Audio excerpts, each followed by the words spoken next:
Good point. Thank you, Mr. President. Brian Sheffield of Formentera.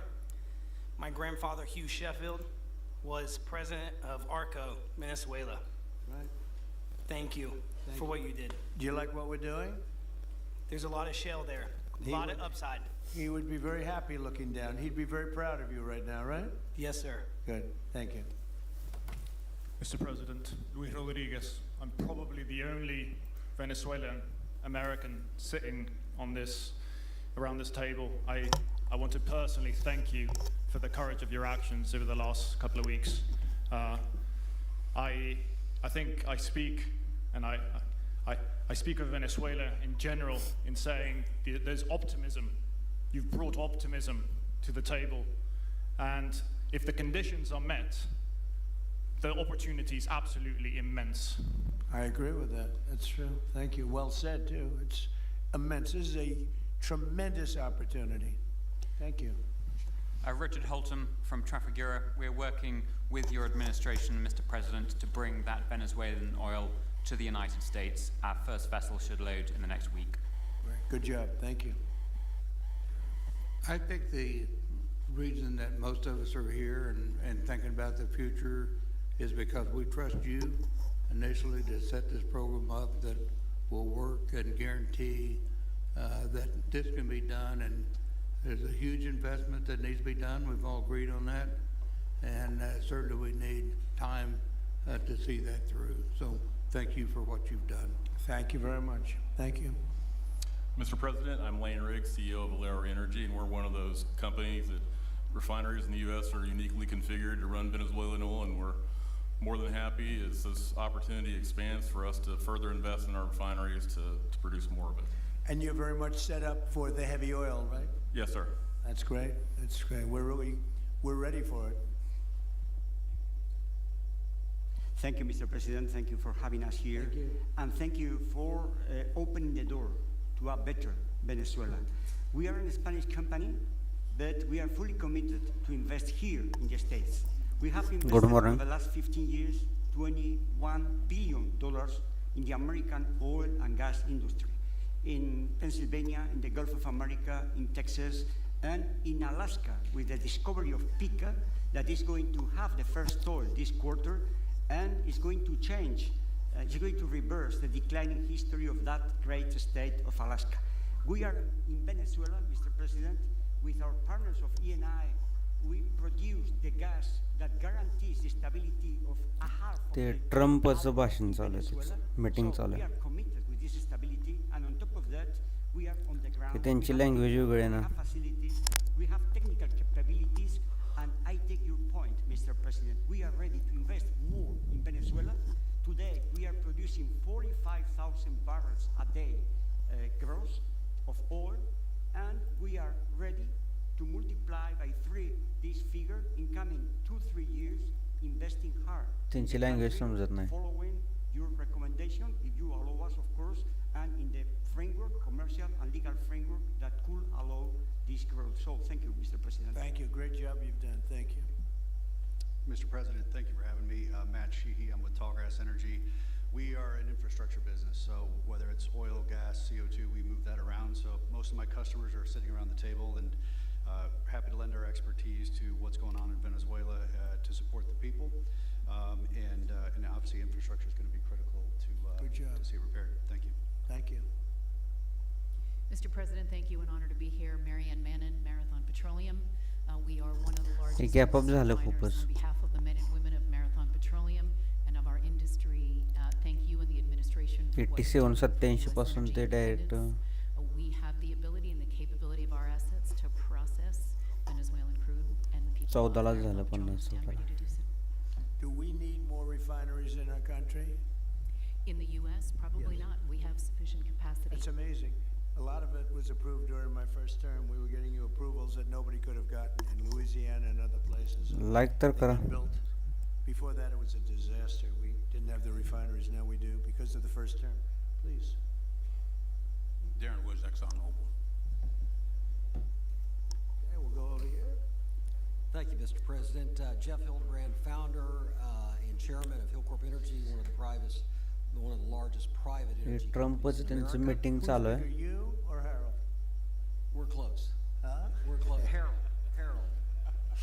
Absolutely, Mr. Ham. But thank you for your great, tremendous leadership in protecting the interests in the Western Hemisphere. The message that you have sent to China and our enemies to stay out of our backyard is absolutely fantastic. So thank you.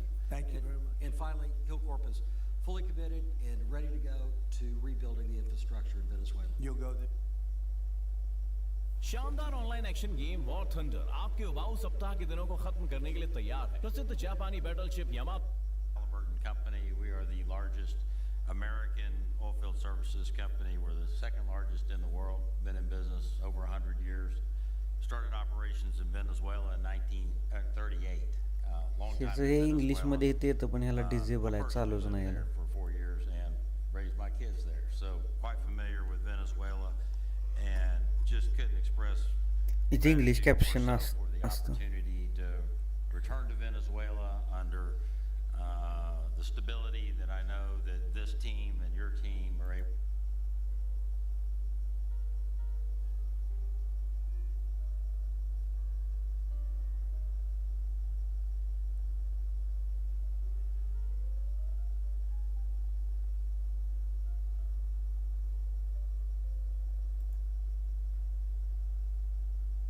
Venezuelans with Halliburton today, all around the world. Look forward to putting them back to work. Great job. Great Thank job. you. You'll be back. Please. Mr. President, I'm Alex Cranberg. My company, Aspect Energy, is one of the leading American international wildcatters. We've found significant fields in central. Are you ते emergency लावायचं काय तर म्हणायला लागले That's Trump. pretty cool, I'll tell you. I would have been a wildcatter too if I was in, and you've been successfully wildcatting. We've found significant fields in Central and South America, in the Middle East, and in Europe. We're a leading That's oil great. producer in Hungary. But probably the most pertinent example is what a wildcatter does is take on risk and try to reduce it, and then other people come in and put more capital in later, so we're kind of kickstarters in the oil industry. We went into Kurdistan very early on, back when Right. people told us it wasn't safe and we shouldn't do it. We found a big field there, and it ultimately has got to be developed along with one of my colleagues here to be one of the big leading fields in Kurdistan. We think that Venezuela has a tremendous amount of opportunity. If you look at the reinvestment required, the investment required, people are talking about hundreds of billions of dollars. But if you put that in perspective, that's 1 million barrels a day for 15 years is $220 billion net cash flow. So what we really need to do is to be able to kickstart production and then reinvest and have the confidence to reinvest. And what you're doing by putting the United States in control of the cash flow coming out of the country gives companies like ours the confidence to say we can kickstart this production and then reinvest and reinvest. In Hungary, we've invested $1 billion in म्हणजे changing तिथे the emergency of Hungarian oil production. विषय चालू आहे त्याचा तो We were only able to do युद्धाचा that. War Not war because we declare could write करणार. $1 billion check, we're a smaller company, but because we reinvest all of the cash flow back into new production. Good. Good. Mark Good Nelson, job. Mark Nelson with Chevron. Sure. Again. Thank you, Mr. President. I'm Claudio Scalzi, and ICO, Italy. We started working in Venezuela in 1980. We have a lot of oil, but now just the gas is flowing because it's not under sanction. And as my colleague from Repsol said, we cover more than about 50% of the electricity in the country, so that is essential. And we're doing really well. We had a situation 3 days ago with Venezuela, and we're getting along extremely well with the people of Venezuela, both the people and the people that are running Venezuela. I just want to thank our military. What they've हा done तेच की is काय बोलते कसं त्यात जरा लक्षात पण येत नाही. unprecedented to go into a त्यांची military लँग्वेजच war, वेगळे. thousands of soldiers, others, and to come in with इथं कॅप्शन पाहिजे येतं बरं का इंग्लिशमध्ये. and very rapid speeds आणि and डिझेबल आहे इथं. and to come out with no deaths and the loss of no equipment. It was pretty amazing. Nobody's seen anything like it. I was called by the leaders of numerous countries. I won't go into which ones, but the biggest and the strongest, and they said that was very impressive. They were all impressed. But today I'm delighted to welcome almost 24 of the biggest and most respected oil and gas executives in the world to the White House. It's an honor to be with them. B.Com एक ऐसी degree है जिसको HR 2 minute में reject कर देती है। मेरी मति मारी गई थी जो मैंने B.Com चूज किया। This isn't just a union budget. This is India's investment signal to the world. Because one policy cue in New Delhi can shape decisions in New York. Still have to remember is that more than 50% of capabilities come from the United States, including logistics, air-to-air refueling, operational command, and so on. And these are capabilities that are not easily. Donbass is the eastern part of Ukraine. 80% of it is under Russian control. The US says Kiev should completely withdraw from it. Leave Donbass, give it up, turn it into a shared anti-Western ideology has been a bonding factor for Russia and Iran. Both nations heavily sanctioned by the West challenge the US-led global system, promotes multilateralism through BRICS and SEO. The strong ties between Moscow and Tehran emerge from a mutual need. Iran is one of the few international partners that Russia relies on for military hardware help since Ukraine war in 2022, according to the West. Iran supplies Russia with Shahid attack drones and missiles, ammunition and artillery for use in the war. Iran has reportedly sold nearly $3 billion worth of missiles to Russia in the past 4 years. The purchases have included hundreds of Fateh 360 short-range ballistic missiles, nearly 500 other short-range ballistic आपली missiles, बँकची level इथं आहे. 200 surface-to-air missiles associated with anti-aircraft defense systems. Though Tehran admits it supplied drones to Russia, but says it did so before the war. थोडंसं रिट्रेसमेंटला येणारच आहे gold.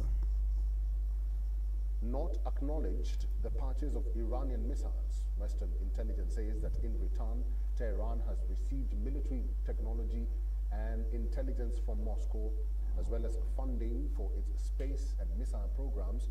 In December last year, Russia sent 3 Iranian communication satellites into orbit. In July, a Russian rocket sent Iranian communication satellite Nahid-2 into orbit. Tehran is also believed to have. तुम्हाला माझी ही जर add दिसत असेल आणि या अगोदरही तुम्ही माझ्या बऱ्याच ऍड पाहिलेल्या असतील तर हा कुठल्या algorithm Iran's air defense system, their missile manufacturing and launch capabilities. So in your appreciation, how potent are Iranian forces today? Can they counter Israel, America, and an attack that may come from in waves from multiple directions, perhaps more intense than the 12-day war?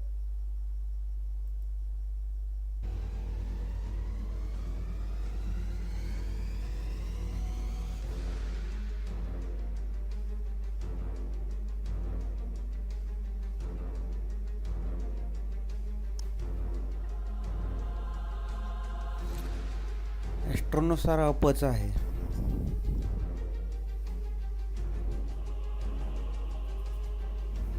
आज पण up आहे, उद्या पण up आहे.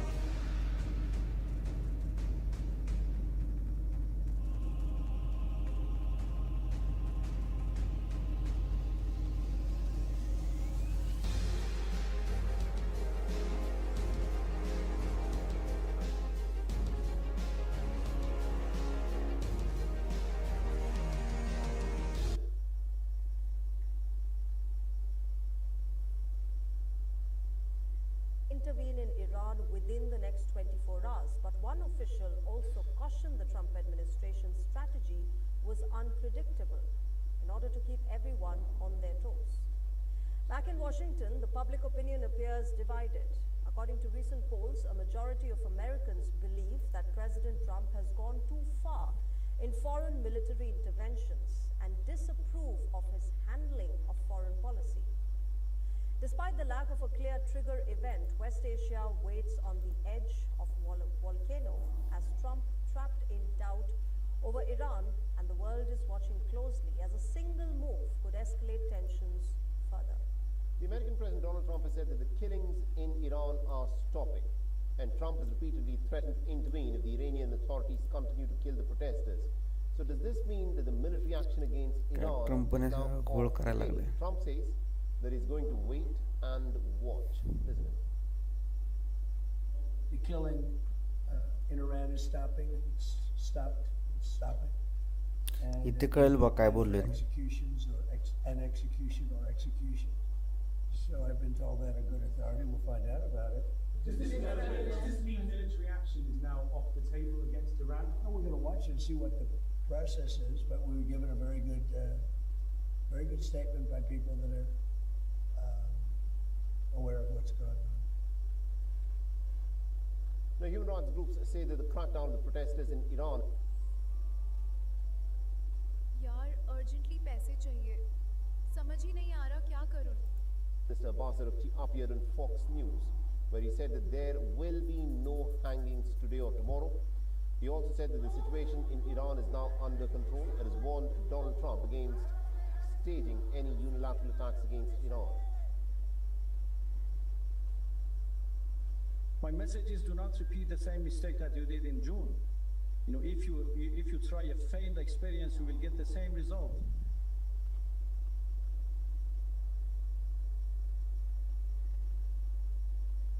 Now, the U.S. has withdrawn some personnel from American military bases in West Asia. This includes the Al Udeid base in Qatar. Iran had targeted the base in the month of June in retaliation for the U.S. strikes on its nuclear facilities. A report citing two European officials has said that the U.S. and the Secretary as it pertains to clearance of strikes and who will be targeted. But I think the President's made very clear that all options are on the table. Yeah, Tom, just on your question of casualties, military casualties, we have some initial estimates. I hesitate to say what they are because they're very much estimates at this point, but I think in terms of dozens might be a safe overall characterization. Yeah, dozens of military casualties so far, but I really can't characterize it much better than that at this point. We'll learn more as we go. On the civilian casualty side, no indications of any civilian casualties. We, of course, have seen some of the accusations by the Houthis. We look at those closely when they do come in, but we have no credible indications of any civilian casualties. You know, and I'd like to add to what General Grinch said. Anytime you're close to an operation like this, having been, you know, in combat front towards enemy before,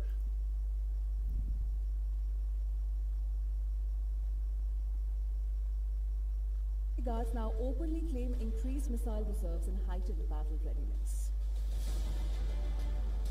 Then there are the drones. The Shahed series, cheap, deadly, battle-tested in Ukraine and Sudan. They are hard to intercept, ideal for overwhelming air defenses. Iran has thousands of them. Add to this the proxy network, battle-hardened Hezbollah, Hamas remnants, the Houthis who have long-range missiles. Then there are militias across Iraq and Syria, controlled, armed and coordinated by the IRGC.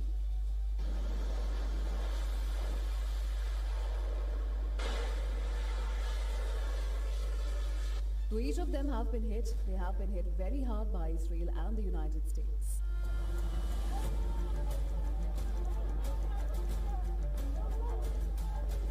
Today they all are a depleted force, but still hold a lot of firepower. Any war risks igniting all fronts at once.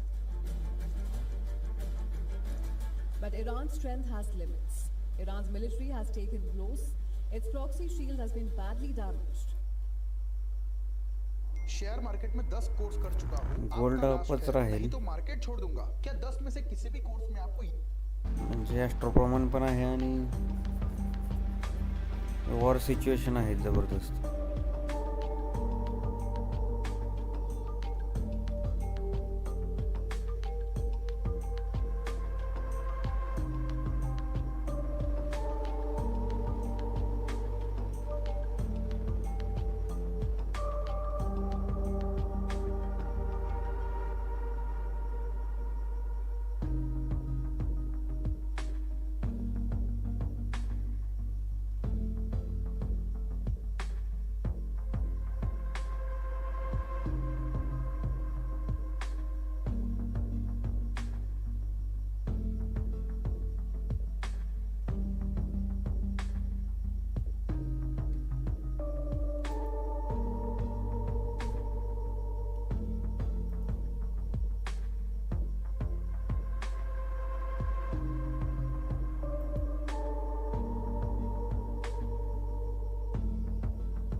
国内发生的事情，本质是伊朗内政，应当由伊朗人民自主决定。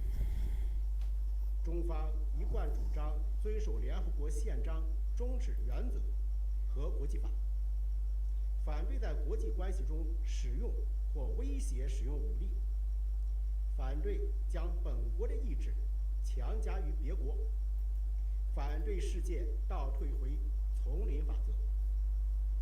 国际社会应在尊重伊朗主权、安全和领土完整前提下，支持伊朗政府和人民克服困难，保持国家稳定。चायनाचा चालू आहे पत्रकार. 中方希望各方通过对话解决分歧，愿为此发挥建。Media to what degree? Yes, this is Masoud Pezeshkian, the president of Iran, who was responding to President Trump, who told Politico in an interview that it's time to look for new leadership in Iran. And of course, for the Iranian leadership, this looks like a bit like an imperial overlord deciding it's time to change the regime.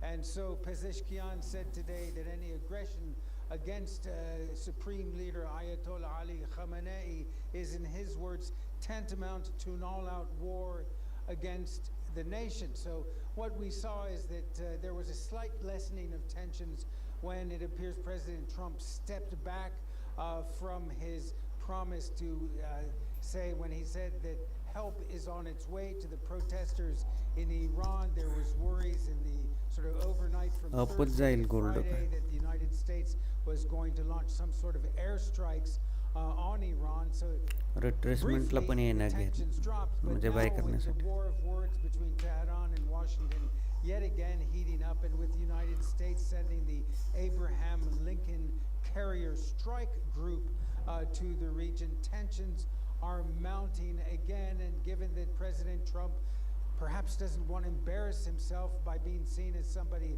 who makes threats and doesn't carry them out, might actually act. So the worry is that there is a confrontation coming as soon as that carrier strike group approaches the region. It's expected to be in the area within the next 5 to 7 days. Frederica?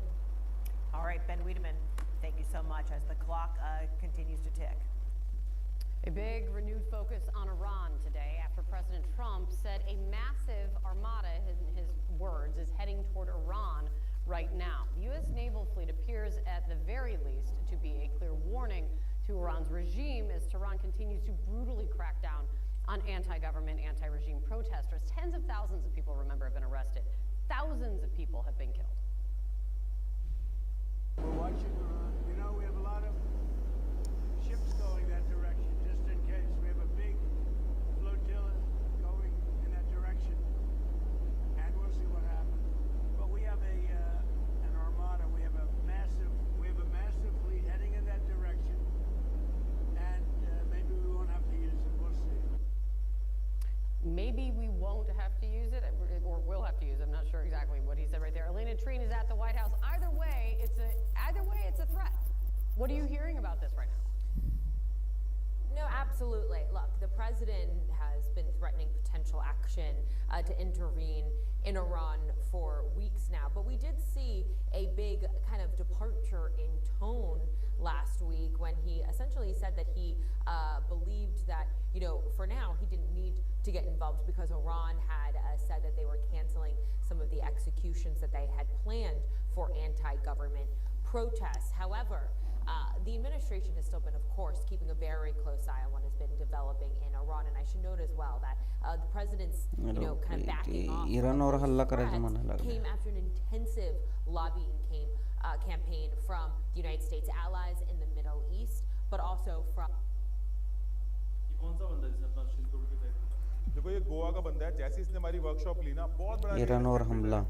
Already entered the Mediterranean, while a third has been confirmed crossing the Atlantic, further tightening the US footprint around the region. Additional flight data indicates that American F-15 fighter jets from the RAF Lakenheath base in the United Kingdom have been redeployed to Jordan, reinforcing air power closer to Iran. The USS Abraham Lincoln Carrier Strike Group, originally deployed in the Indo-Pacific, has been redirected toward the Middle East. It passed through the Strait of Malacca into the Bay of Bengal and is now operating with its trackers switched off. F-15E Strike Eagle jets, flown from RAF Lakenheath in the UK, are tasked with precision strike operations and missile defense patrols.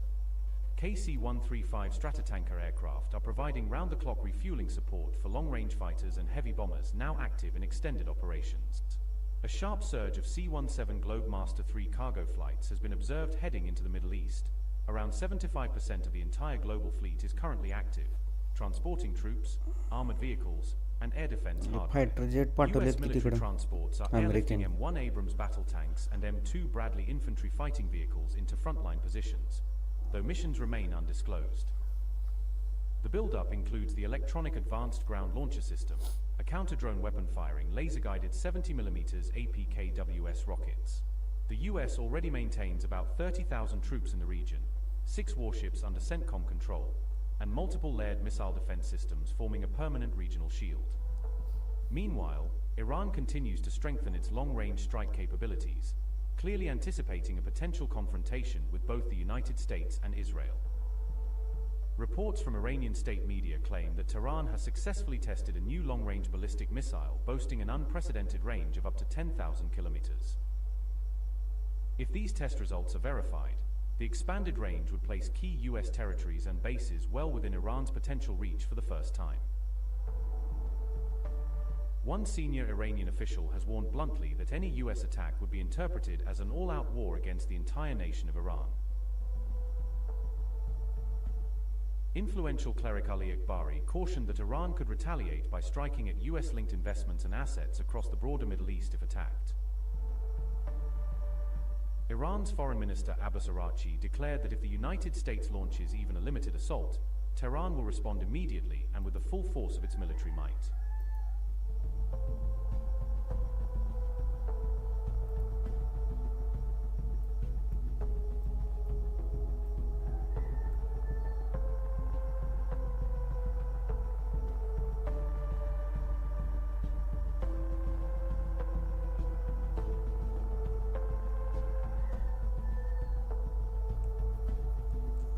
Payment आलं काल deposit केलेलं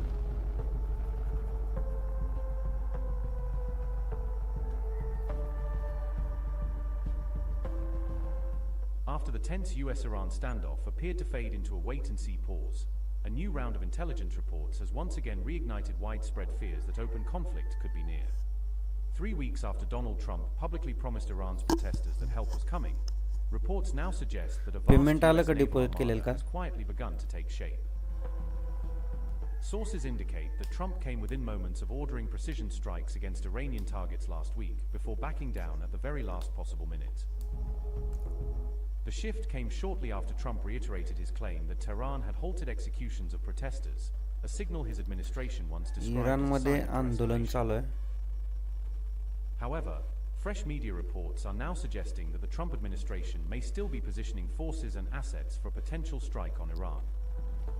तिथं आंदोलनामध्ये Adding to the काहीतरी alarm, माणसं maritime मेलेत intelligence networks have tracked a small but persistent fleet of cargo vessels repeatedly operating on direct routes between China and Iran. Intelligence assessments indicate that chemical precursors imported from China are being used by Iran to produce solid fuel propellants for missiles. Shipments of ammonium perchlorate have reportedly been received at the port of Bandar Abbas.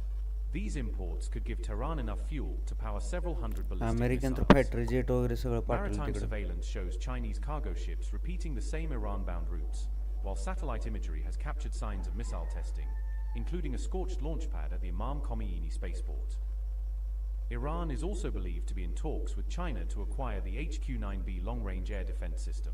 Last June, Israel carried out strikes on 21 Iranian missile sites, 16 of which Iran claims have already been rebuilt. The most compelling evidence, according to recent intelligence reports, lies in the repositioning of America's naval armada now gathering silently in the Mediterranean Sea. The Guardian reported that several US aircraft carriers have gone electronically dark at sea, part of a quiet but deliberate movement of American military assets edging closer toward Iran. The USS Abraham Lincoln has reportedly been sighted heading toward the Arabian Sea after its tracking signals abruptly disappeared from international maritime monitors. The second carrier strike group has already entered the Mediterranean, while a third has been confirmed crossing the Atlantic, American further काय tightening केलेलं the आहे? US footprint around the region. Additional flight data indicates that American F-15 fighter jets from the RAF Lakenheath base in the सगळे United त्यांचे Kingdom jets have been वगैरे सगळं redeployed to टाकले Jordan. तिकडं. भैया आपने तो बीकॉम ही किया था ना, फिर बिना एमबीए या सीए के आपको बिग फोर में जॉब कैसे मिली, वो भी lakh? I have 3 very quick thank yous and an assurance I'd like to provide you all. The first thank you, Mr. President, is to you. It's thank you for convening this gathering. It's thank you for your leadership, and thank you for continuing to keep American energy domination in the meant to keep Iran honest. Alongside this, the U.S. has reinforced air defense systems.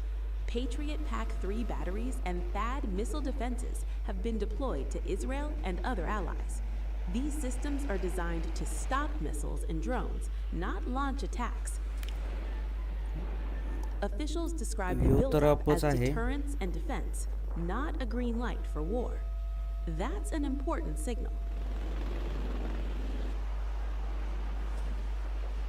Israel, meanwhile, is on high alert. It's coordinating closely with U.S. CENTCOM, preparing for potential Iranian missile or drone retaliation, a familiar pattern after previous escalations.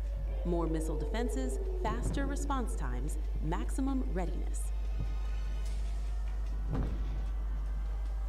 Iran's response has been blunt. Senior officials say any U.S. or allied strike, even limited, would be treated as an all-out war. They've threatened retaliation against U.S. bases, Israel, and regional shipping routes. This is the strongest language Tehran uses, short of declaring war. So here's the reality right now. Yes, tensions are extremely high. Yes, military assets are moving, but no confirmed U.S. attack has taken place. And recent reporting suggests Washington has dialed back its most aggressive rhetoric, even while keeping forces in position. So this is a moment defined by deterrence, pressure, and uncertainty, not open war. But the situation is fluid, and it can change fast. Because in this region, signals matter, timing matters, and one move can change everything. Israel पण आहे आणि America पण आहे इराणच्या विरुद्ध.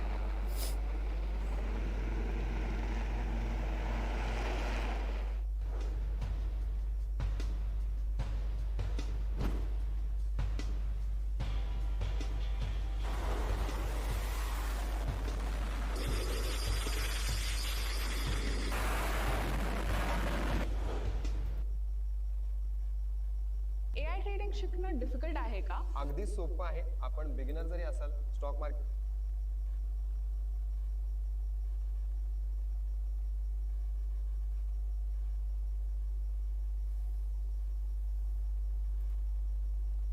made ventilators for nations all over the world. We did a great job. Probably never get credit for it. Look at the therapeutics, the Regeneron, all the different things, the vaccines, all the things we did. We did a great job, but we had to focus on that. But we had ते English मध्ये ते subtitle पाहिजे होतं. समजण्याचं भाषा. Right now, look at the stock market. It hit another all-time high today. That's 48 days out of the few days that I've served. 48 days have already hit record highs.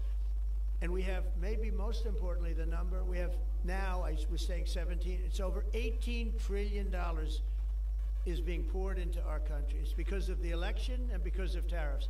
Without the tariffs, you wouldn't have probably 18 cents. It's because of the tariffs, because there are no tariffs if they build in our country. And they understand that. So we have medical companies coming over. We have the AI. We're dominating China in AI. Everybody said that's impossible. We're dominating.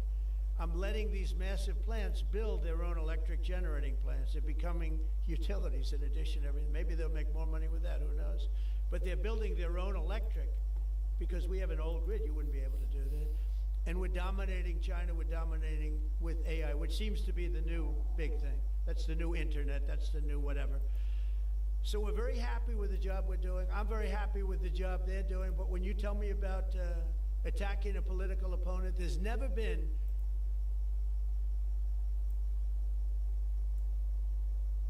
and I'm a legitimate opponent. I watch my son. He's got the #1 best-selling book now. My son Eric is a wonderful kid. That guy spent so much time with subpoenas. He got more subpoenas than anybody in the history of our country. Think of it. And he's an innocent, good boy. He's a good kid. He's always been a good kid. All of my children are good. They went through hell. My children went through federal grand juries on a hoax. Think of it. You have Adam Schiff and Hillary Clinton and others make up a hoax and then wanting to put, so they know it's a hoax, and they go before the press, say Donald Trump Jr. will go to jail because of what he's done with Russia. I'll never forget, I get a call from my son Don, and he said, Dad, I'm being accused of something with Russia. I don't know anything about Russia. He didn't know anything about it. Think of it, how bad they are. They say he'll go to prison for the rest of his life. He knew nothing about it. On a hoax, the Russian hoax, Russia hoax, on a story that they made up. And they made it up in order to explain why Hillary Clinton lost an election that she lost by pretty good numbers. This second one, actually the second one was even better, but the third one, this one was too big to rig. It was just too big to rig. They would have rigged it. They tried to rig it. But think of it, they want to send my children to jail, but they were after Don in particular. I'll never forget Adam Schiff, a total crooked guy, lying in Congress, making up a phone conversation that I have with you, totally made up. Then when he heard it was taped, he wanted to disappear. And Nancy Pelosi went crazy because they wanted to impeach me based on the conversation that was made up. When they heard the tape, everybody, I won it unanimously in the Republican Party. I got every single vote, something that never happens, and I beat it. But think of it, they want to put my son in jail for something that they made up. So they know they made it up. And they say he will serve the rest of his life in prison. These are sick, bad people. And don't tell me about us going after them. If anything, we've been very, very soft. I wouldn't be that soft, I'll tell you that. Thank you very much, everybody. Let's go. Thank you very much.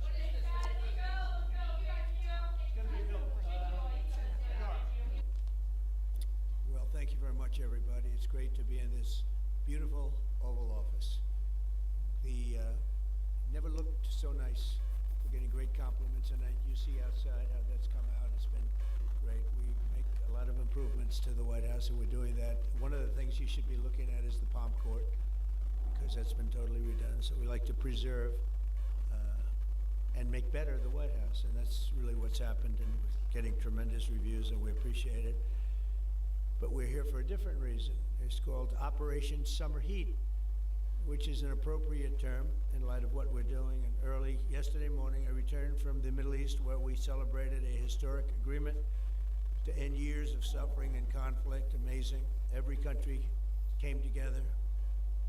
And even the enemies came out and totally endorsed it. Everybody, I've never seen anything like it. Nobody's seen anything like it. And just as we are forging peace and stability abroad, we're also restoring peace. शानदार online action game war thunder आपके उबाऊ सप्ताह के दिनों को खत्म करने के लिए तैयार है। प्रसिद्ध जापानी battleship and to implement the agreements achieved between Russia and Iran, as well as all other economical partners. When such a powerful country like US acts by these dirtier methods, it means only one thing: the US competitive position is steadily worsening. A shared anti-Western ideology has been a bonding factor for Russia and Iran. Both nations heavily sanctioned by the West challenge the US-led global system, promote multilateralism through BRICS and SCO. The strong ties between Moscow and Tehran emerge from a mutual need. Iran is one of the few international partners that Russia relies on for military hardware help since Ukraine war in 2022, according to the West. Iran supplies Russia with Shahid attack drones and missiles, ammunition and artillery for use in the war.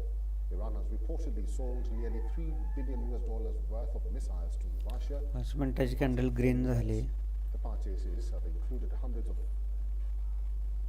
Fateh 360 short-range ballistic missiles, nearly 500 other short-range ballistic missiles, approximately 200 surface-to-air missiles associated with anti-aircraft defense systems. Though Tehran admits it supplied drones to Russia, but says it did so before the war. Moscow has also not acknowledged the purchase of Iranian missiles. Western intelligence says that in return, Tehran has received military technology and intelligence from Moscow, as well as funding for its defense being activated. This footage was received moments ago. But again, we have no way of knowing if this is true or not. This is just some of the things that we're seeing. So again, all of this super unconfirmed, not reliable, not reliable. Okay, so here's another unconfirmed post. Breaking: U.S. Army and Israel Defense Forces reportedly strike targets in the Islamic Republic of Iran. Explosions reported in Tehran and Mashhad, again, unconfirmed. Air defense active, operation appears underway.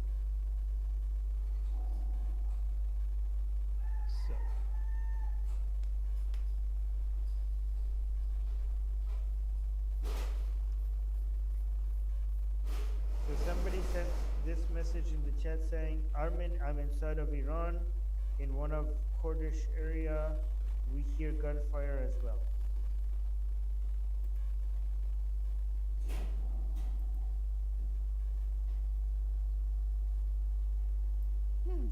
Let me look at some of the more reliable sources. थोडंसं retracement ला यायला Is पाहिजे. being reported by them. While you're waiting for that, let me give you a few minutes to like figure things out. I will play some footage from earlier today of the demonstrations, and then whenever you're ready to share like, you know, some new videos, let me know. So this is from Vancouver. This is the anti-regime pro-Shah demonstration in Vancouver. Everyone's chanting death to Khamenei. थोडंसं तरी down म्हणजे retracement यायला पाहिजे.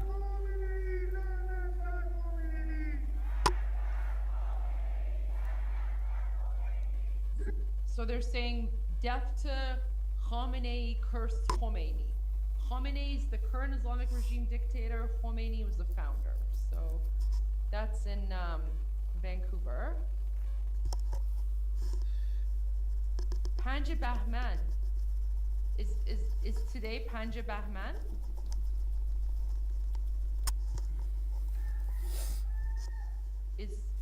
Okay, that's today. Okay, guys, so look, guys, this is new video from Iran. This is from today.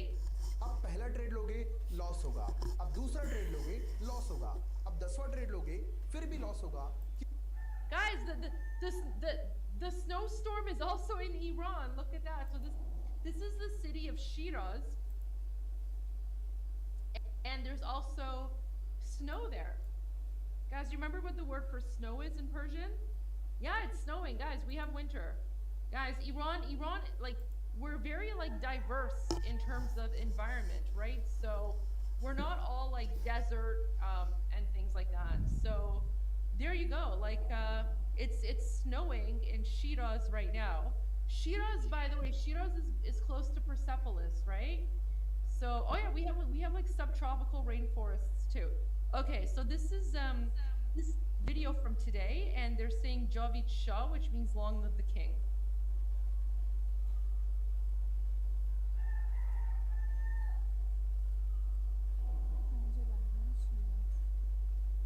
So the girl in the video, she says Saturday, January 25th, Shiraz, and you can hear people in the background. They're chanting Xauusd Shah, which means long live the king.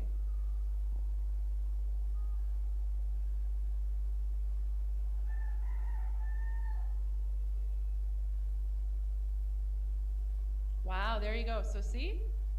New video from today. All right, what else can we find here? Let me know, Armin, whenever you're ready. Okay. All right, go ahead. ببین من معمولا مثلا کلمه انفجار یا مثلا کلمه صدا رو توی سرچ میزنم، بعد میزنم روی لیتست، اونجوری مثلا بررسی میکنم جای صدا اومده. میتونی از این طرف هم استفاده کنی.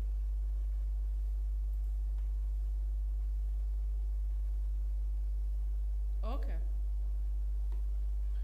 So this one I think we showed it already, but it's being shared so many places. This is the main video, like one of the main videos that is being shared. All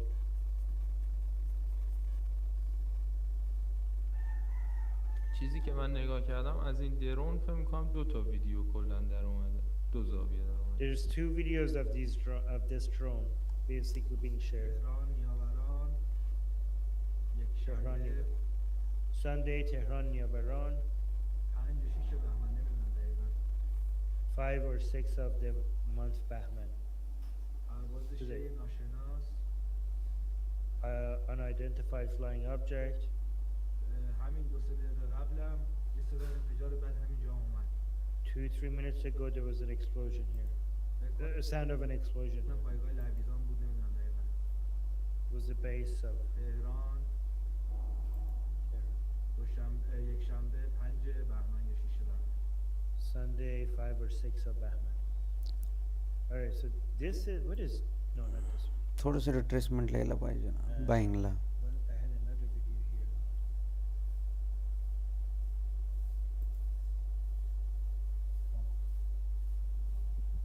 Okay, okay. Here. There was somebody with a message to Trump.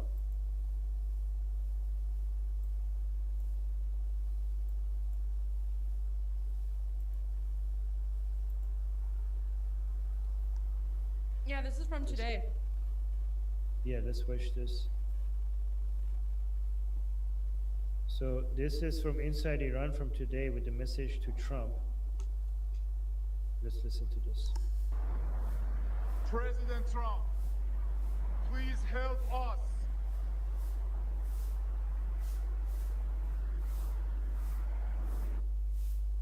Wow, the sign is very powerful as well. The sign says, President Trump, the people of Iran are trying to save the world from a terrorist regime with their bare hands. Please help.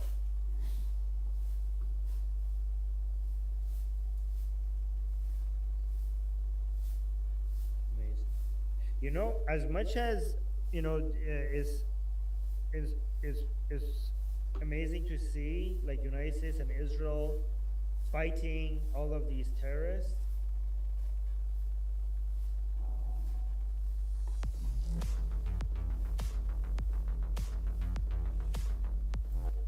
Lavrov stressed that no third party can change nature of Moscow-Tehran relations.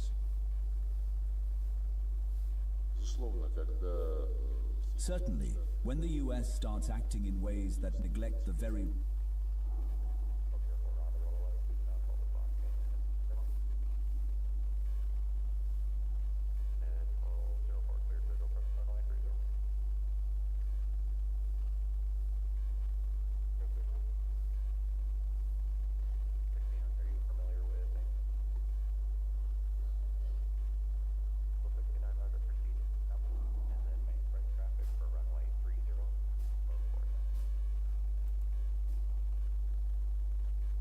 and Iran, both nations heavily sanctioned by the West, challenge the US-led global system, promotes multilateral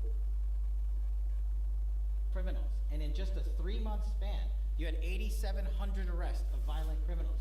You had 2,200 firearms seized off the streets permanently to safeguard our communities. You had 421 kilograms of fentanyl seized. Just to put that in perspective, that's enough to kill 55 million Americans alone. You had 45,000 kilograms of cocaine seized, and thanks to our Department of Justice partners, you had 2,100 indictments in 3 months, from June to September alone. Mr. President, that in and of itself would be historic for a 4-year presidency.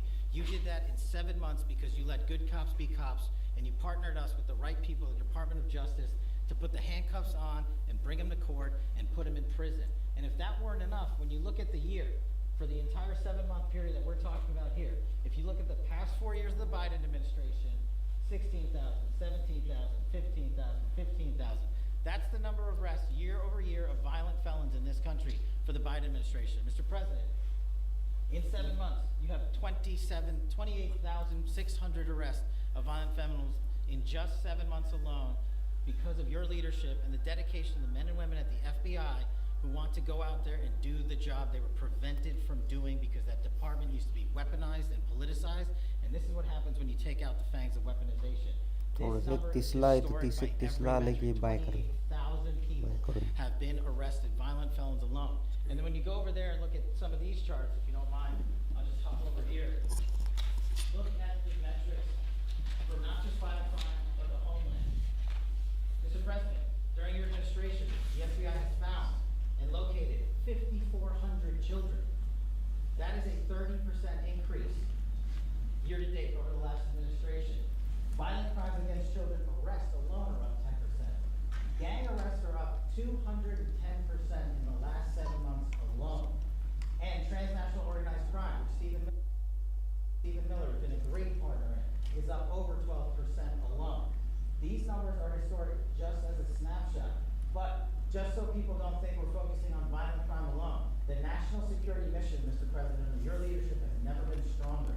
We have gone after espionage activities against our main counterparts in China, Russia, and Iran.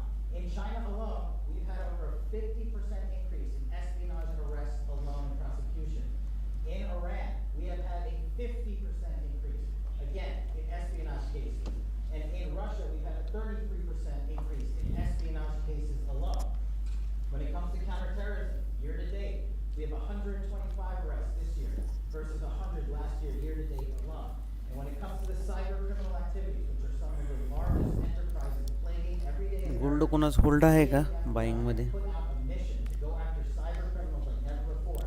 Last year, they had in total 191. This year, you already have 252 arrests. 52 arrests of violent cyber criminals who are stealing from senior citizens, who are violating our children's rights and freedoms, and who are violating everyday Americans. These programs are record. And two of the things I'll finish with that I'm most proud of, Mr. President, this FBI, fentanyl. As you know, it's a scourge that's killing our youth, 100,000 plus a year. To date, the FBI has seized 1,900 kilograms of fentanyl. That's enough lethal doses to kill 120 आपल्या लेवलला यायला पाहिजे gold to date.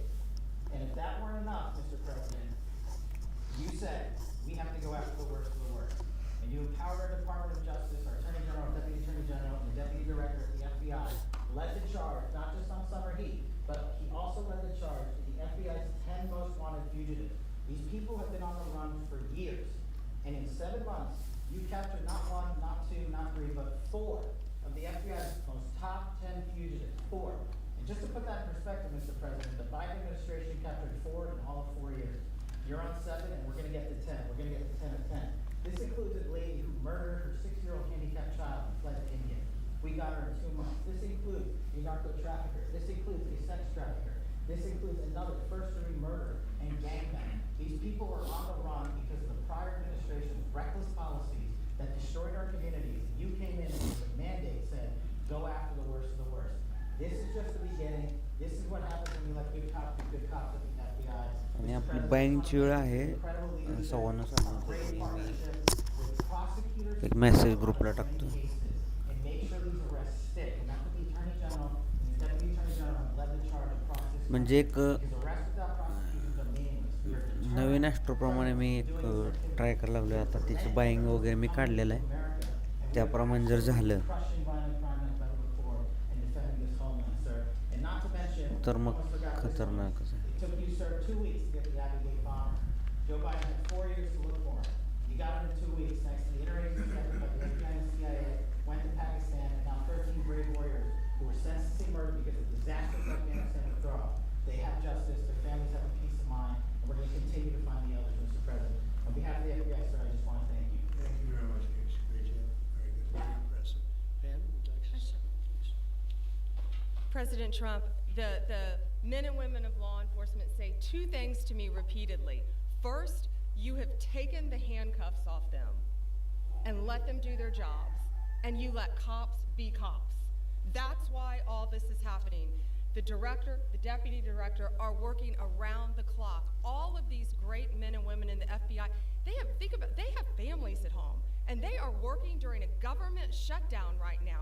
Many of them have small children. Many of them, I was talking to an agent this morning, many of them have babies at home, and they are working around the clock to not only keep our country, but our world safe. And that's what Operation Summer Heat did. Thank you, Director, and to the Deputy Director for everything you did on behalf of the Department of Justice, and you're going to continue to keep doing. And they set the stage for what we're doing in Memphis. You're going to hear a lot more about that, our joint task force next week, but they set the stage for Memphis. And last night alone in Memphis, there were almost 70 arrests, there were 12 guns seized, and there was a 70-year-old man arrested as a result of our operation in Memphis who raped a child under the age of 3. That one case makes everything we're doing worthwhile. So thank you all for being here on behalf of both of us. Thank you, President Trump. Sure, thank you, Mr. President. So this is a great day, and I think there's stats that the director talked about which are important, but I want to give 2 examples of what summer heat has done that actually will apply hopefully to everybody in this room. The first is for over 4 years during the last administration, there was a hotel in a town, the middle of a town in Alaska, that was being run as a drug den. There were over 1,000 calls to 911 over four and a half year period. There were multiple violent crimes, drug dealers, overdoses, and murders at this one hotel, ruining a community. Summer Heat went in there. It's not only arrested all the participants that were controlling the hotel, but seized the hotel. And so that's one example of what summer heat means to everyday Americans that just want to live in peace. The second example is a large narcotics trafficking group that was selling fentanyl in the state of Washington. They were shipping fentanyl using commercial aircraft, putting fentanyl pills and powder in suitcases, flying them from the southwest border, mostly Arizona, all the way to Washington. It had been going on for an extremely long time, and the entire organization was arrested. And I say those 2 examples because it's easy to look at the board and see 1,000 arrests. How much different is our communities now compared to the past 4 years? But there's actual life examples. Every one of these arrests means that our streets are safer, and that's because of the work of this administration, of President Trump and Director Patel. So I will tell you, Attorney General Bondi and I are together every day with Director Patel, figuring out ways that we can continue to do this work, and it's not going to stop. Like the Attorney General said, and like the President said, this is just the beginning, or phase 1, or a start, whatever you want to say, but it will continue on. So thank you, Mr. President, and thank you very much, Director Patel. Mr. President, just one last thank you from the men and women at the FBI. You found a way to get these individuals paid during a government shutdown, our 1811 agents. So on behalf of the FBI, it's a great debt that we owe you, sir. They're now allowed to pay for their families, so thank you. And the military, good. That's right. Thank you. Okay, thank you very much. Any questions, please? Brian, go ahead. Mr. President, first of all, I know the feedback I'm getting from the American people, and I want to say thank you. Law and order is not an option in this country, it's a mandate. So I know the American people, thank you for that. In terms of the guns that have been taken off the street, do you have a number of how many guns were taken away from someone that had a prior felony or a previous crime that perhaps we can prosecute that? Because I know that wasn't the case under Joe Biden. We don't take guns off the streets of people that are allowed to have guns. So every gun that we're taking off the street is because it belongs to somebody who is not allowed to have it. Could be a felon, could be somebody who hears illegally. There's all sorts of conditions. But if there's a gun taken off the streets by the FBI, it's because the person who has it. यार urgently पैसे चाहिए समझ ही नहीं आ रहा क्या People that aren't allowed to have them. And not including the FBI, all of the other agencies. ATF alone since January 20th has removed over 25,000 illegal guns off our streets just since President Trump's been in office. Mr. President, if I could follow up on that, could there be any further conversation to have national concealed carry apply to actual DC? Like if you had a driver's license in Texas and you had a permit, of course you could drive. Well, as you know, they've been talking about that for a long time. It's an interesting question. A lot of people feel strongly both ways, but we are talking about that, Brian. Thank you. Mr. President, on Venezuelan boats, I want to ask you, why not have the Coast Guard stop them, which it is empowered by law to do? You know, this way you can confirm who's on the boat and ensure that they're doing what you suspect. Because we've been doing that for 30 years, and it has been totally ineffective. They have faster boats. Some of these boats are seriously, I mean, they're world-class speedboats, but they're not faster than missiles. But we've been trying to do that for years, and so much of the drugs, 25–30%, would come in through the seas. Right now we have, I would say, none coming in through the seas. In fact, I don't know about the fishing industry. If you want to go fishing, a lot of people aren't deciding to even go fishing. We've almost totally stopped it by sea. Now we'll stop it by land. What's the next But step? it never worked. It never worked when you did it in a very politically correct manner. What's the next step in this war on cartels, and are you considering options, are you considering strikes on land? Well, I don't want to tell you exactly, but we are certainly looking at land now because we've got the sea very well under control. We've had a couple of days where there isn't a boat to be found. And that, I view that as a good thing, not a bad thing. But we had tremendous amounts coming in by boats, by very expensive boats. You know, they have a lot of money, very fast, very expensive boats that were pretty big. And the way you look at it is every boat that we knock out, we save 25,000 American lives. So every time you see a boat and you feel badly, you say, wow, that's rough. It is rough, but if you lose 3 people and save 25,000 people, these are people that are killing our population. Every boat is saving 25,000 lives, and you can see it. The boats get hit, and you see that fentanyl all over the ocean. It's like floating in bags. It's all over the place, and it's a tremendous. We're saving tremendous amounts of lives. Yeah, Mr. please. President, on that issue. I know you've talked about. I have a question for you, and then I also have a question for Director Patel. I know you talked about having some distaste for Boston recently. Is this one of the cities that you might be looking into, and can you give us a hint about other cities that you might be? You're saying for where? For where? For Boston. Yeah, well, Boston has a bad mayor who at least is a reasonable IQ person. You know, most of them are low IQ, but and they're so bad. I mean, what's going on in Chicago is just, you'd think the guy would say, hey, look, we have a problem, Mr. President. Could you come in and straighten it out? We could have that done in a month if we had their cooperation. It's going to be done anyway, but we could have it done in a month. Yeah, Boston, she's got 4 areas that are, wrong. And, somebody said, would we think about taking the World Cup away from Boston if they don't straighten it out? And the answer is yes, we have the right to do that with FIFA. So if we think that LA is going to be bad, or we think that applies a little bit to the Olympics too, but we'll talk about FIFA first. FIFA is very hot. If we think there's any reason that, whether it's Boston or anywhere else, that they're not doing their job, we're going to take those World Cup games and move them someplace else. Director Patel, there's been so many conspiracy theories swirling around about the assassination of Charlie Kirk. Do you have any updates for us, especially in light of all the online content that everyone's been talking about? The only thing we deal with at the FBI and the Department of Justice is facts, and we delivered at record speed a manhunt to capture Charlie Kirk's alleged assassin in 33 hours.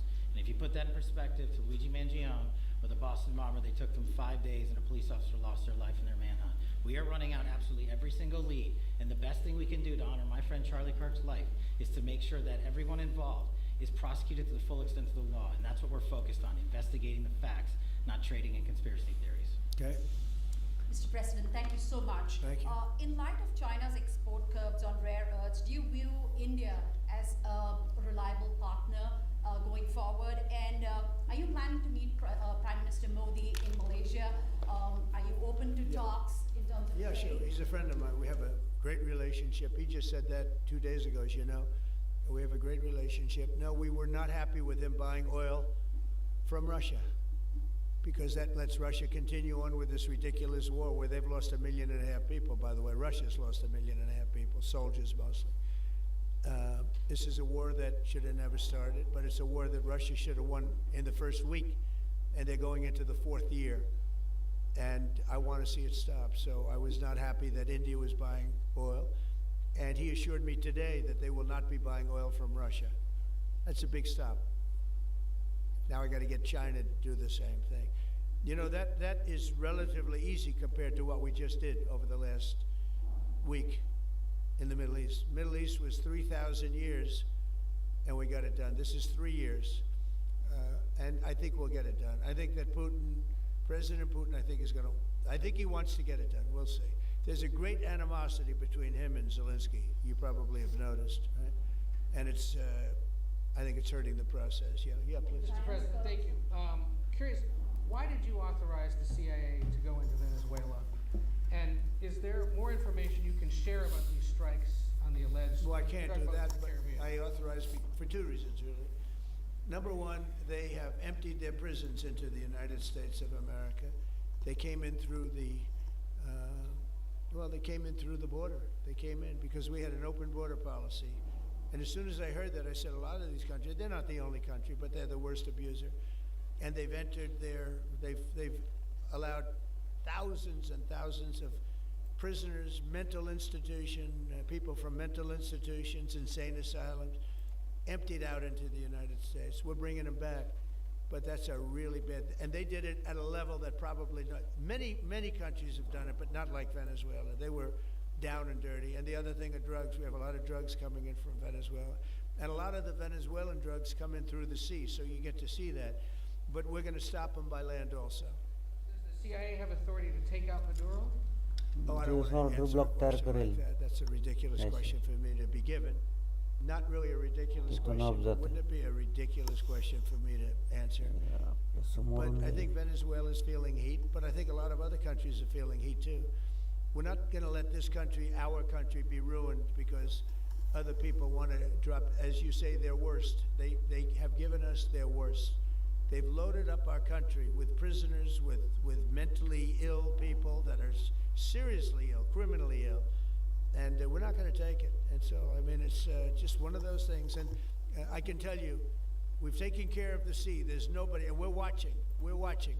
And if we see it, we'll save it. Yeah, please. On the ships, though, sir, there are Republicans and Democrats up on the Hill concerned that in the briefings they've gotten about those attacks, they're not necessarily getting information about who was on them and what exactly was on those ships. Can you ensure that but they are given information that they were loaded up with drugs, and that's the thing that matters.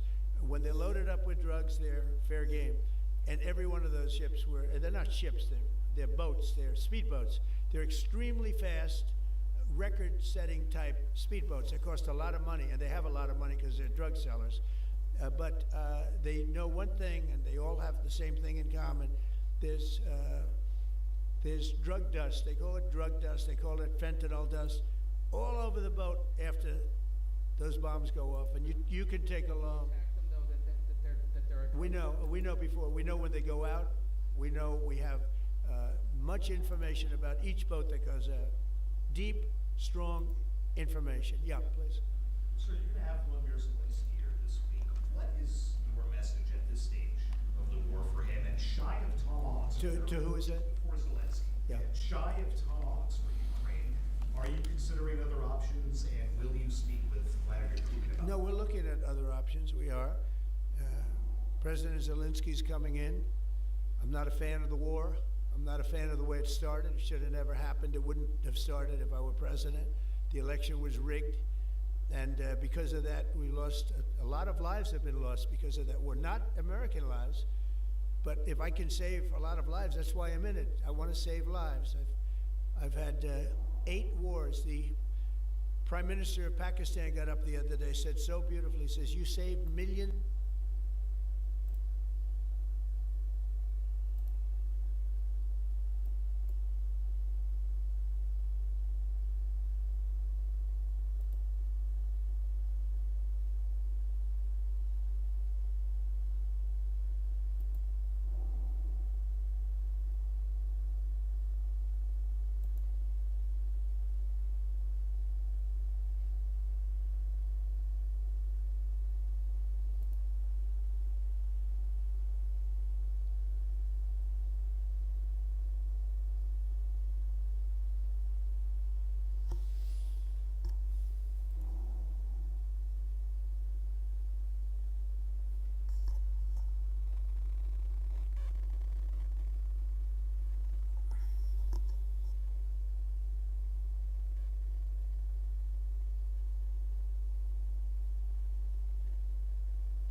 50-48 resistance आहे.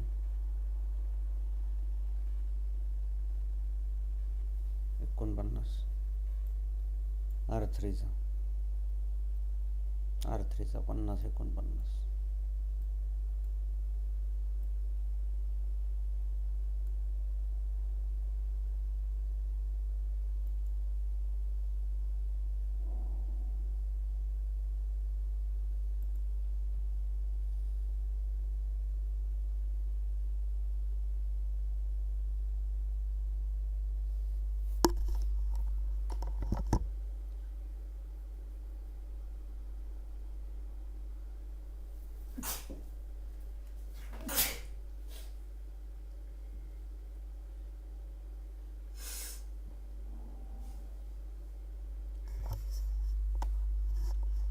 मी bank level काढलेत, मी ते ग्रुपवर टाकायला लागलो. 1 minute.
इथून 50-50 psychological level आहे. इथून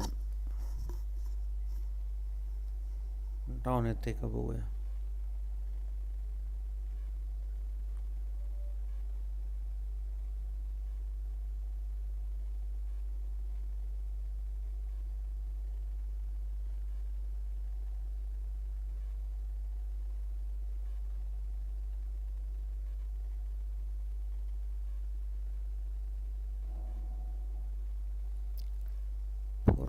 six eight.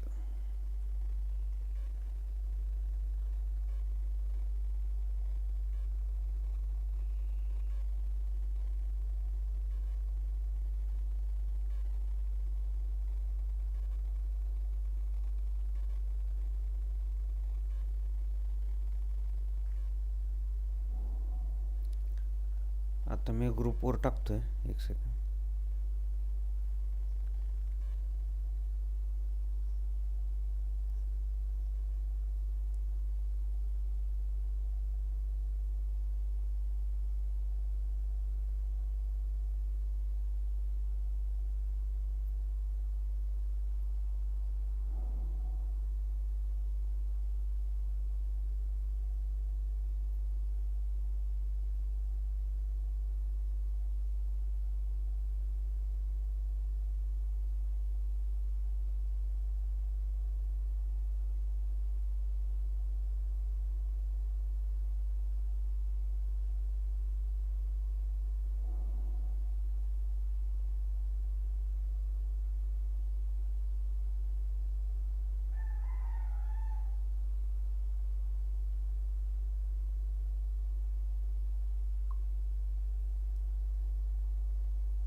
हे मी ग्रुपला टाकले आत्ता.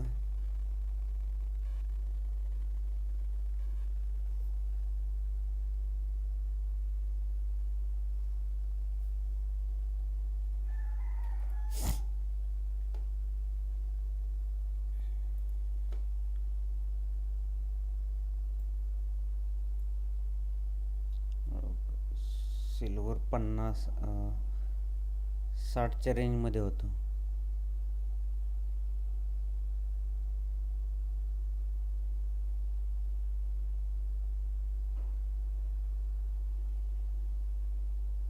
सिल्वर आहे बरं का, पण रिस्की आहे सिल्वर.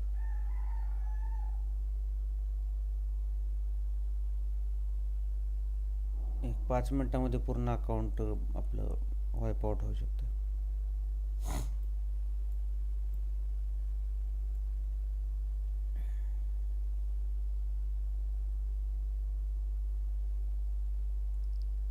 हे बघा आता इथे किती आहे बघा, 105.828 आहे आणि डाऊन किती आलं, 103.6 म्हणजे 2 पॉईंट आलं, म्हणजे $200 एका लॉटला $200 लॉस झाला असतात एवढ्यात. बघा वाईप आउट होईल ना. प्रॉफिट पण तसं आणि लॉस पण तसं झाला.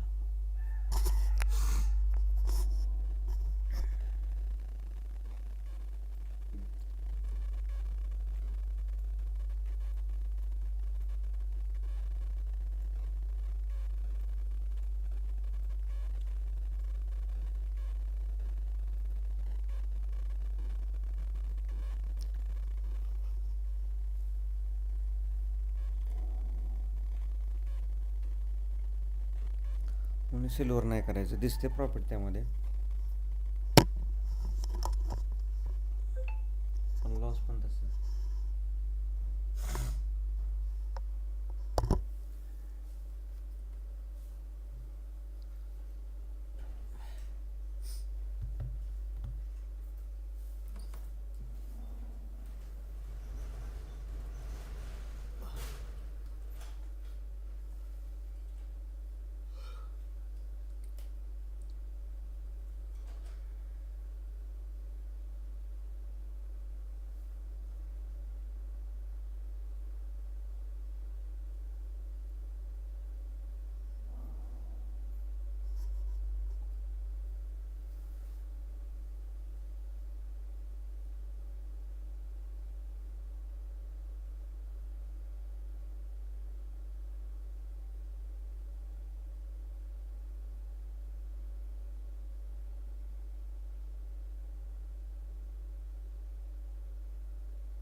BTC पूर्ण डाऊनच.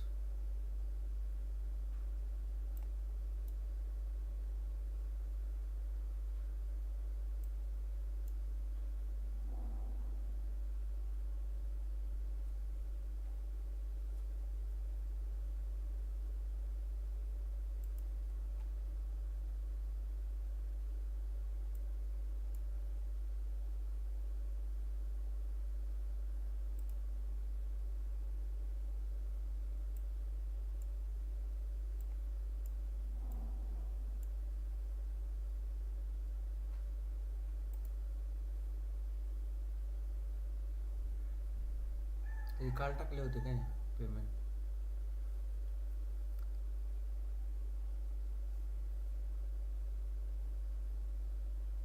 आज येतील. मला स्क्रीनशॉट आणि तो आयडीचा त्याचा स्क्रीनशॉट टाका.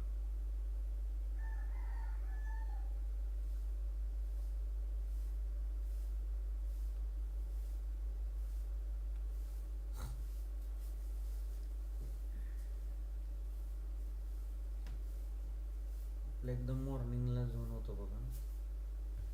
एक म्हणजे नवीन याच्याप्रमाणे काढलं होतं मी, पण ते काय झालं गॅप अप झालं हे सगळंच. आपल्या जुन्या रूलप्रमाणे हे बाईंग होतंच आपलं.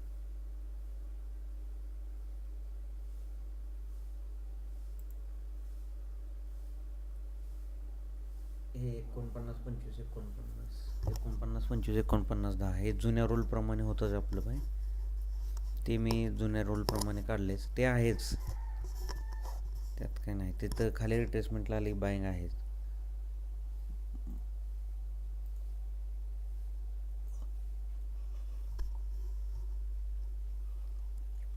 पण हे मी न्यू रूलप्रमाणे एक असंच स्टडी करून चॅट GPT वगैरे याच्यावरून मी हे लेवल काढले होते.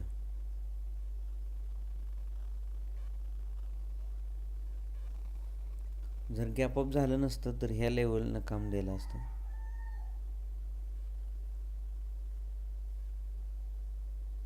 अजून पण थोडं डीप यायला पाहिजे, म्हणजे थोडंसं डाऊन.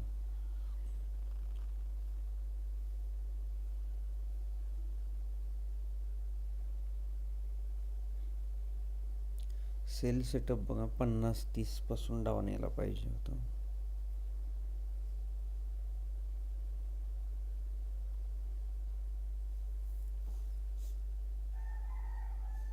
आणि इथं टार्गेट दिले बरोबर 50 60 50 85. Buy only above 50 35.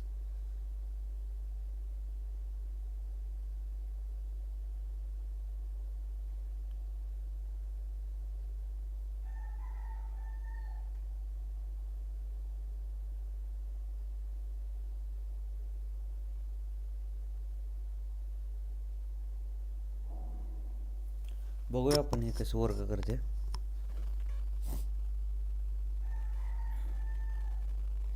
नाहीतर आपलं पहिल्यांदा ते आहेच,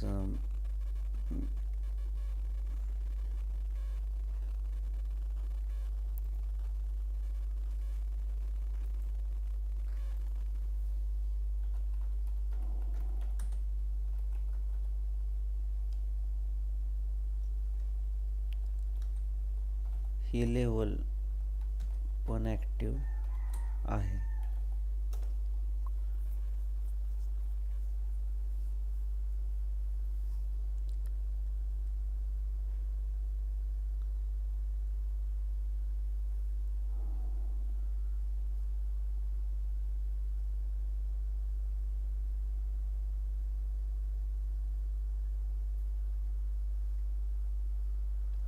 हे ट्रायल एक न्यू रूलप्रमाणे काहीतरी मी प्रॉम्प्ट वगैरे हे टाकून मी केलेलं आहे. बघूया काय होतं ते.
त्या R3ला रेजिस्टन्स घेतला तुम्ही.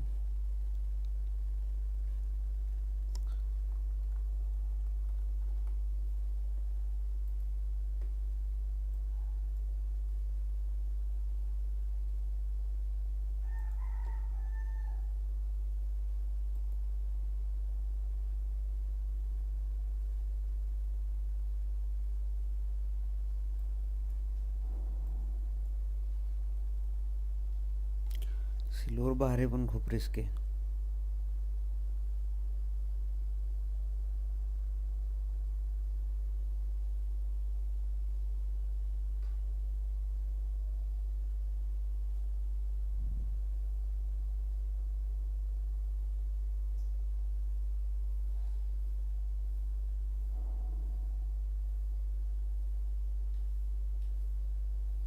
अचानकच हे असं देऊ शकते. $200 लॉस दिसला असता हे असं.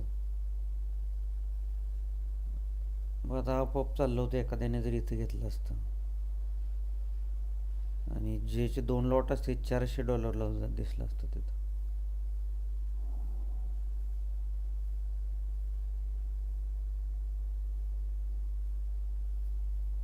$250 दिसलं असतं.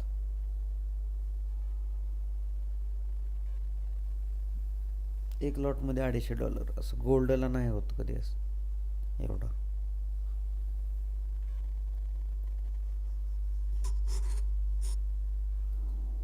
गोल्डला जास्तीत जास्त 50-60 किंवा एक 70-80 पर्यंत लॉस दिसतो.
$50-43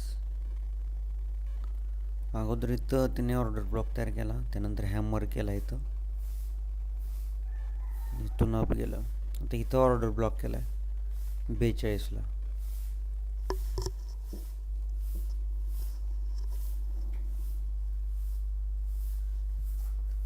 हे जर वर्क केलं आपल्याला 5-5 मिनिटाला ट्रेड घेता येतं. म्हणजे एका तासाला एक तरी घेता येईल ट्रेड.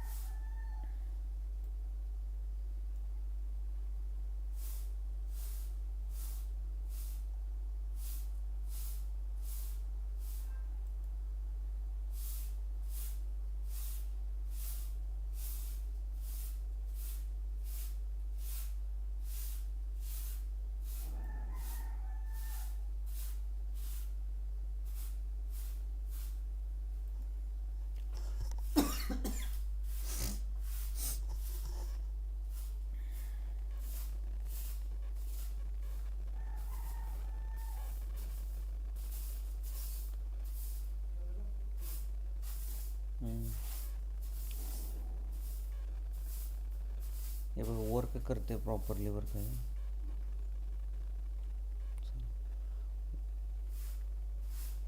हे बघा ऑर्डर ब्लॉक वर्क करते इथं, म्हणजे कोणत्याला पण आता BTC चालू आहे. ब्लॅकमध्ये जर आलं तर इथून अप जाते.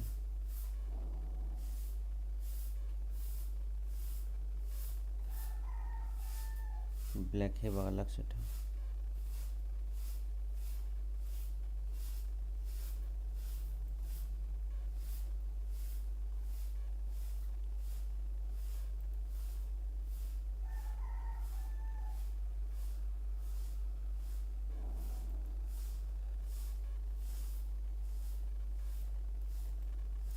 42 पासून अप जाते का बघूया.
हे बघा सिल्वर बघितलं का.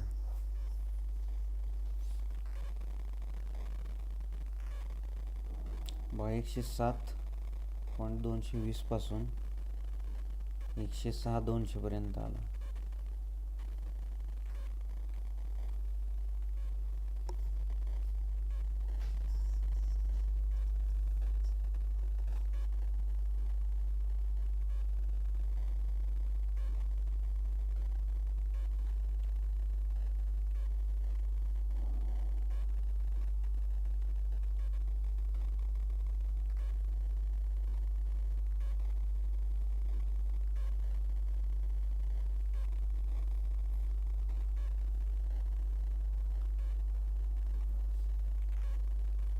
हे बघा आपल्या ऑर्डर ब्लॉकला याने टच केले.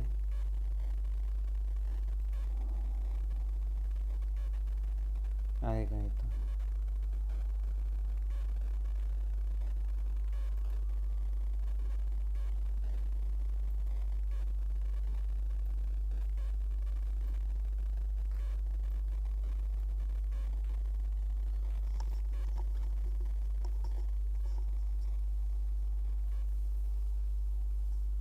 आता आपल्या ऑर्डर ब्लॉकमध्ये आले. बघूया काय.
पहिले सायकोलॉजी लेवल कशी वर्क करते 50-50 पासून.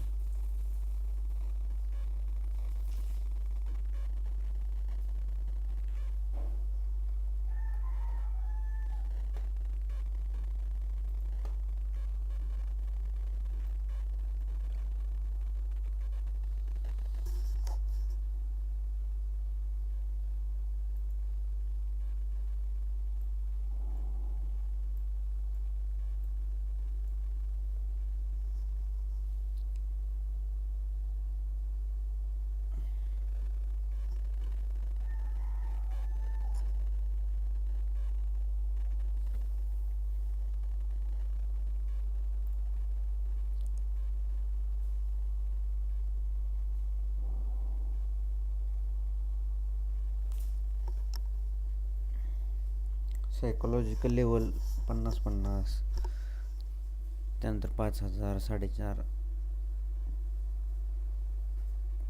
म्हणजे 40-50, 4,000 हे सायकोलॉजिकल लेवल आहे. आता एक्झॅक्टली तिथून डाऊन आलं आहे का 50-50 पासून.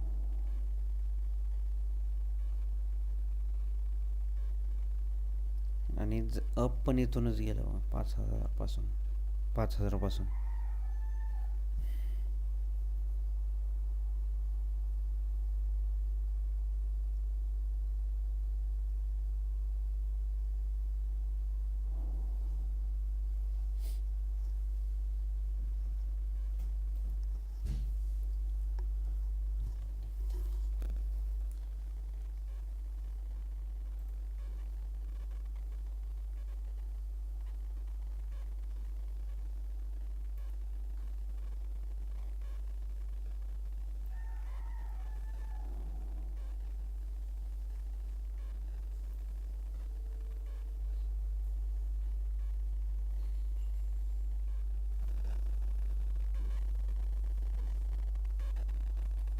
इथेरियम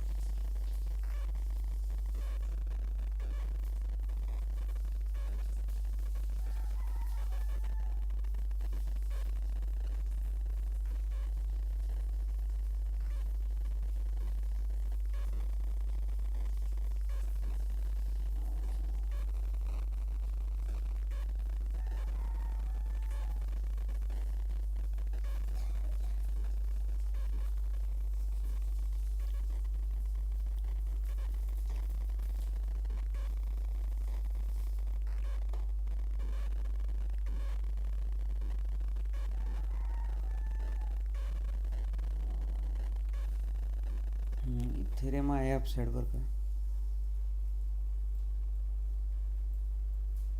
आहे अपसाईड, पण इथं ओव्हरऑल लिक्विडिटी आहे थोडीशी, रेजिस्टन्समध्ये आहे सध्याला.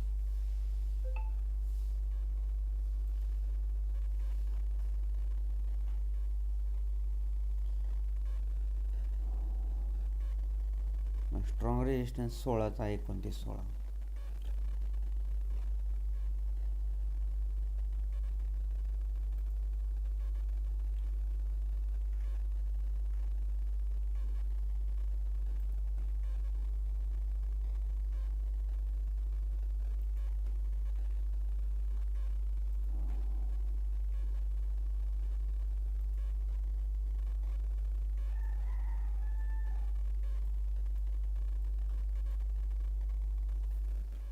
सुपर ट्रेंडला सपोर्ट.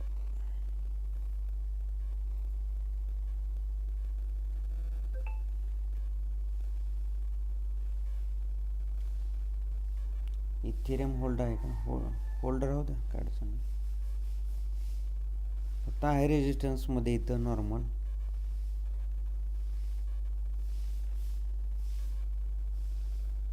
सपोर्ट आहे 33चा 33चा इथं.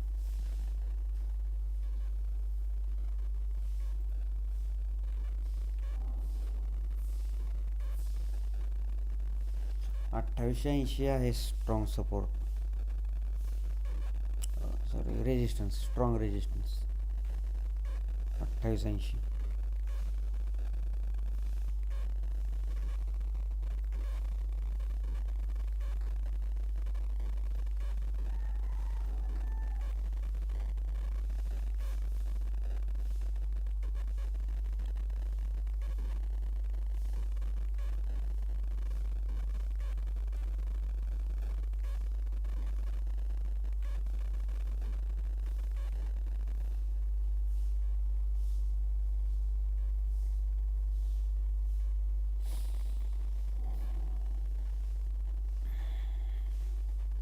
हे नेव इंडिकेटर वर्क करते बरं का. आणि आपलं ओल्ड पण करते हे एक्झॅक्ट तिथूनच सपोर्ट घेतला.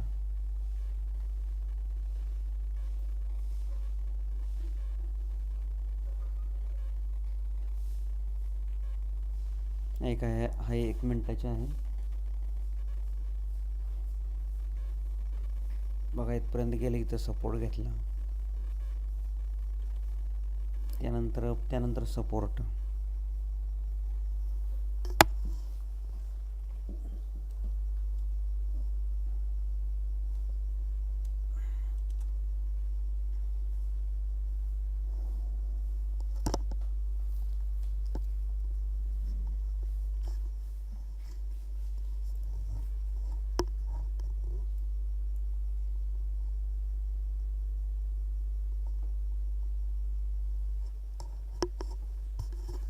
हे बघा आत्ता पण $200 लॉस जर दिसला असता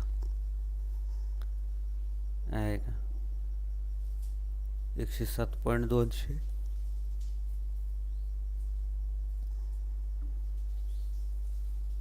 105.600.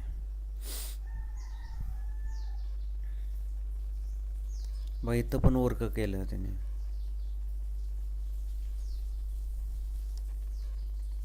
काय करतोय थोड्या वेळेला करतो स्टडी, कारण मला एक काल मी जरा स्टडी करून काढलं होतं.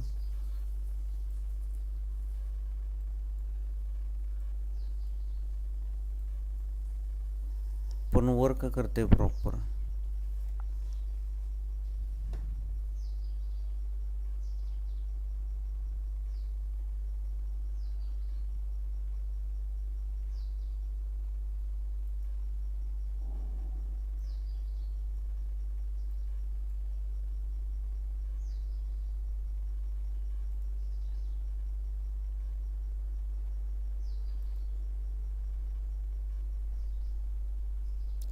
स्ट्रॉंग रेजिस्टन्स 80चा आहे इथेरियमला.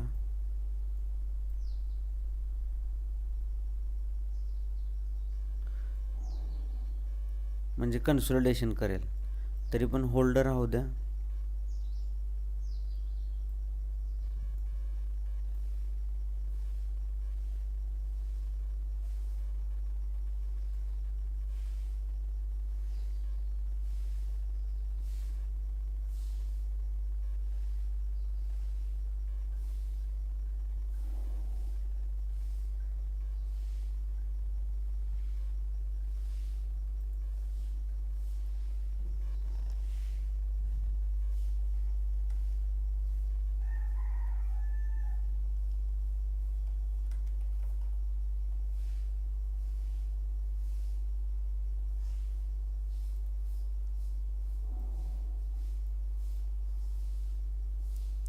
इथेरियम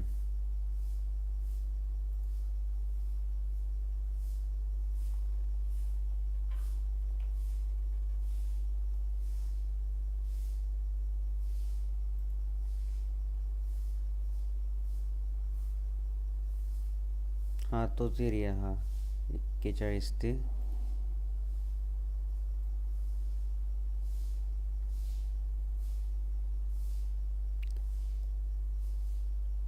पिवटच्या वरती गेलाय ना हा, त्यामुळे अप जाणार आहे तो. पिवटच्या वरती गेलाय.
रिट्रेसमेंटच होय ना.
अरे बापरे, गोल्ड खूपच वर गेलं.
शोल्डर रिट्रेसमेंटला पण येईल असं वाटत नाही आता तर.